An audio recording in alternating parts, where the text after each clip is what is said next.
القصة دي حقيقية وبعتتها لنا صديقة القناة نادية. طلبت مننا نحكيها زي ما هي لأنها مش قادرة تحكيها لحد من حواليها، واللي هتسمعوه دلوقتي مش للقلوب الضعيفة. أنا نادية وعشت في قرية صغيرة في محافظة المنيا قبل ما هاجر لأمريكا. كل حاجة كانت عادية في حياتي لحد الليلة دي. كنت راجعة من عند بنت خالتي والدنيا كانت دخلت على عتمة، مفيش أنوار في الشارع بس الطريق معروف ومشيت فيه 1000 مرة. وأنا ماشية سمعت صوت ناعم جدا كأنه واحدة ست بتهمس باسمي من بعيد، نادية. وقفت وبصيت حواليا، مفيش أي حد. كملت مشي بس الصوت اتكرر أقرب المرة دي والهمسة بقت أغرب، نادية تعالي. كان جاي من ناحية الغيط وكنت فعلا هتجه ناحيته، بس حسيت فجأة إن في حاجة ماسكة رجلي. اتجمدت مكاني والجو بقى بارد بشكل غريب. بصيت ورايا مفيش أي حد. رجعت البيت وأنا مرعوبة، ومن اليوم ده وأنا بيجيلي نفس الصوت في الحلم كل ليلة، نفس الست، نفس النداء.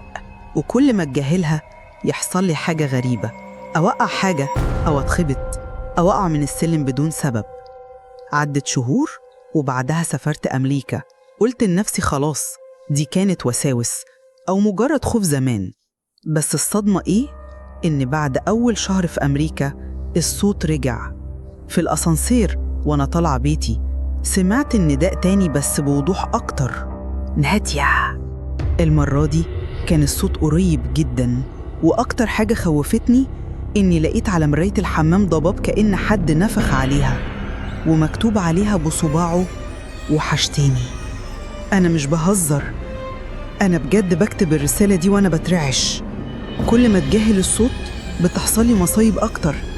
من كام يوم باب الأوضة اتفتح لوحده، ولما بصيت شفت جسم ست طويل واقف قدام السلم، مش واضحة لكن عينيها سودة بالكامل. قفلت الباب بسرعة وقعدت أعيط طول الليل. أنا مش عارفة أعمل إيه. هي مين؟ إزاي لحقتني لحد هنا؟ وعايزة مني إيه؟ أنا حاسة إنها مش هتسيبني وإن اللي جاي أسوأ. وهنا انتهت القصة اللي بعتتها لنا نادية.